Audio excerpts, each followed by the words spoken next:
റബീഉൽ അവ്വലാണ് നമ്മളിലേക്ക് കടന്നു വരുന്നത്. സുന്നത്തുകൾ കൊണ്ടാണ് റബീഉൽ അവ്വലിനെ വസന്തമായ മാസമാക്കേണ്ടത്. ചുറ്റുവട്ടത്തെ അലങ്കാരങ്ങൾക്കൊപ്പം നമ്മുടെ ഹൃദയം കൂടി സുന്നത്തുകൾ കൊണ്ട് പ്രകാശിപ്പിക്കണം.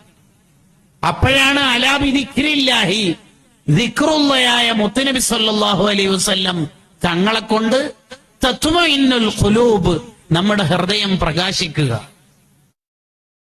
കുറെ ഡെക്കറേഷനുകൾ നമ്മുടെ ചുറ്റുവട്ടത്ത്, ശരി, നല്ല നിയ്യത്തോടെ ചെയ്താൽ നല്ല കാര്യം തന്നെ. അതിന്റെ മീതെയായിരിക്കണം ഒരുപാട് സുന്നത്തുകൾ കൊണ്ട് സമ്പന്നമായതായിരിക്കണം നമ്മുടെ ജീവിതം. അപ്പോഴാണ് നമ്മുടെ ജീവിതം എല്ലാ കാലത്തും റബീഇന്റെ, വസന്തത്തിന്റെ കാലമായി മാറുന്നത്.